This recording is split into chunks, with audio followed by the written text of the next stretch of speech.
I've been obsessed with figuring out the fastest and easiest way to build a business for over the last decade. After years of coaching people on how to do it, researching this, and doing it myself, I've stumbled across a mistake that almost guarantees a 100% failure rate when building a business. Sadly, this is a mistake that most people make every single day. This mistake is called paralysis by analysis, and it's one of the most important things to know when you're building your business. But before we break that down, we need to understand a key, often overlooked ingredient in building a business in the first place. This ingredient is called experiential training. Let me give you an example. Let's say I practice shooting baskets for a month.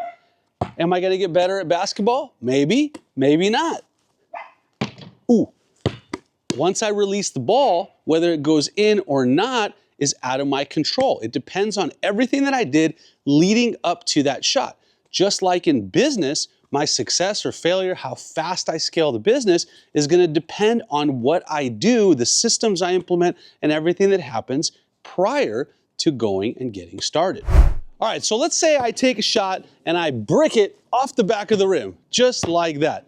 If I just keep shooting over and over again, am I gonna get better? Well, like I said, maybe. I'm sure a couple of shots are gonna go in, but without refining my process and understanding what I did wrong and then changing those things and getting better at those things, I'm not gonna improve consistently. It's not gonna be a consistent system of growth and improvement in basketball.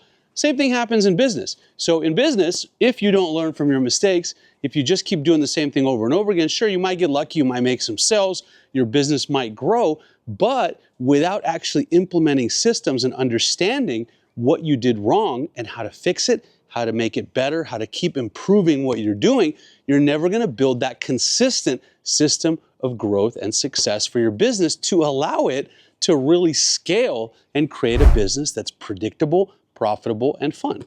Now, whether it's learning how to shoot a basketball or growing and building a business, the fastest way to get there is actually to slow down.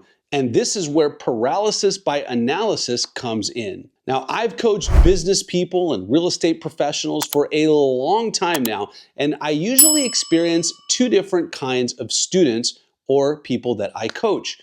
Student number A is someone who says, I'm going to consume all the information I can, and then I'm going to analyze it, and then I'm going to put it into practice. So when I coach them, they're going to get everything they can from me, and they're going to watch all these YouTube videos. They're going to listen to 50 podcasts, and then maybe in about 6 months, after they've gotten ready to go, they may start doing something. And then there's student B who will actually have a coaching session with me or a learning lesson or watch a video and then put it into practice and see what happens. Now, if you had to guess, which of these students do you think would do better in the long run?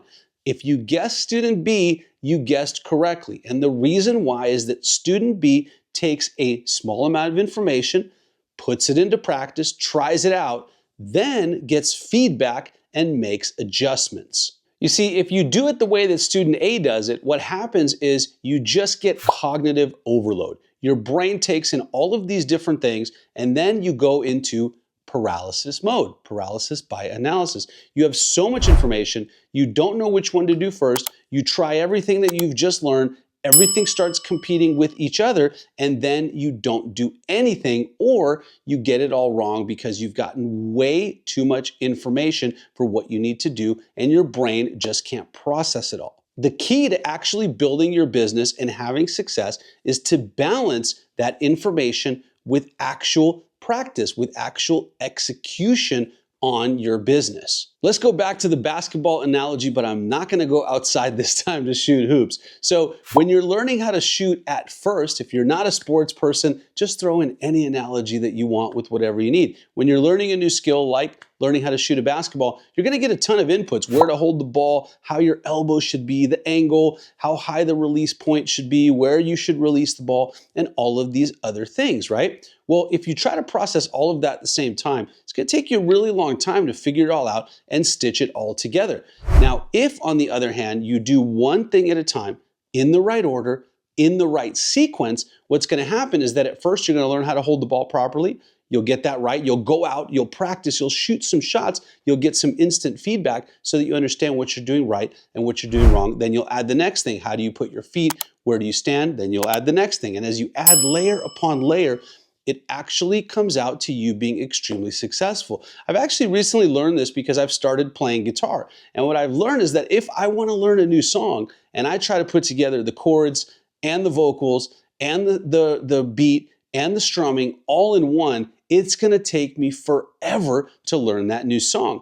If instead of that, I learn each thing individually, so I learn, okay, what are the chords? What order are they in? Then I try them out. Then I add in the strumming pattern. I get all of that right. Then I add in the vocals. It actually takes me a lot shorter time, is compressed in order to learn that new song. Maybe I should have used that as an analogy. No, I am not going to go play for you on this video, but if you want me to on another video, let me know down in the comments below. So that is the way that you put things in order, in progression, in a series, in order to be able to build your business properly at a quick scale, much faster than you would if you try to do it all at once. And way faster than if you try to take in all of that theory and then put it all into practice at the same time. Okay, so now that you understand the concept here, let's put this into real life. You want to build a business so fast that it feels illegal. What are the actual steps that you need to take? Well, I'm going to give them to you right now.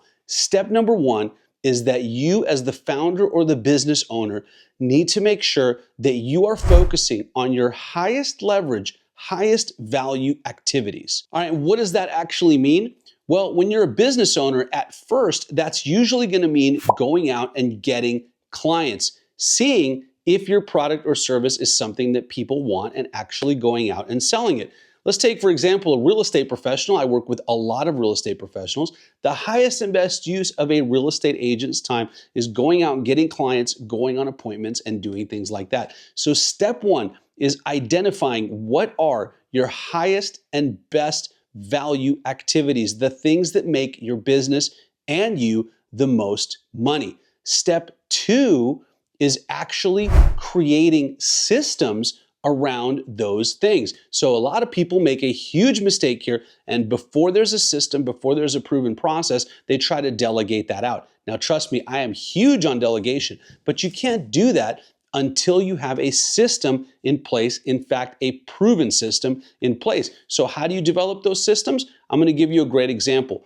What you need in most businesses is something called a CRM, a customer relationship management system. That's where all of your contacts are going to go in. That's how you're going to communicate with people. Without a CRM, you don't have a business in most cases. Let's go back to our realtor example. There are so many realtors I know that keep their clients on a piece of paper or on an Excel spreadsheet or something like that. There's no automated follow-up. There's no newsletters going out. That's not a business. That is you just having your own personality sell to those people. They come back to you because of that. So the first step would be to get an amazing CRM. We happen to use something called iLLEGAL. I have a link down in the description where you can get a free trial and check out the system. It is unbelievable. For most businesses, whatever business you're in, it's probably a game changer for you because you can set up automated email campaigns, email autoresponders, websites and funnels, book appointments, take payments, create courses, and everything else in between, all in one system. It actually replaces hundreds, if not thousands of dollars of other systems. It did for us when we switched over. Again, you can check out the link down below for a free trial to check out the system. I'm sure on this channel, I'm going to do an entire video training on the whole system and then parts of the system. If there's something specific you want to see, make sure you let me know. So step one, you've identified your high value activities. Step two, you've created systems around those things. And then step three, here's where the fun part comes in. And that is where you can leverage out everything other than those high value activities. Now, down the line, you can actually leverage those out as well. But at first, what you want to do is create leverage around the things that you should not be doing, the low dollar activities. Usually, those are centered around administrative things, email, phone call, scheduling, things like that. So for example, with our company, All Star VAs, also a link down below where you can book a demo call. We can help you staff a virtual assistant for any position that you need. So executive assistant is usually the first position that should be staffed because that person will handle your schedule, make sure you don't get bogged down in minutia and admin tasks, handle your email, your voicemail, all your scheduling and your appointments, make sure people can't interrupt you when you're doing those high value tasks. Next position, for example, social media manager, someone to manage all your social media, attract all those clients to you. Inside salesperson could be something that you leverage out next. And you do this step by step. You don't hire 5 people at once. You hire one person at a time, make sure they're set up, make sure that system is working, then you hire the next person. So as you could see, by following the steps in this video, first understanding what it actually takes to build that business, and then going in and creating a 3-step process of knowing what is your highest level activity, creating systems around that, testing the systems, making sure they work. For example, having an amazing CRM, having a great fulfillment system, whatever product or service that it is that you do and your business. And then step 3, the fun part, is leveraging out all that stuff that you shouldn't be doing. And by doing all of that, you will see that although it sounds like a lot, you are going to be like student B, who may take a little bit longer initially, but because you're executing and implementing along the way, you're actually going to get to the finish line much faster than student A. And if you want to see an exact 30-day plan on how to do that, check out this video right here.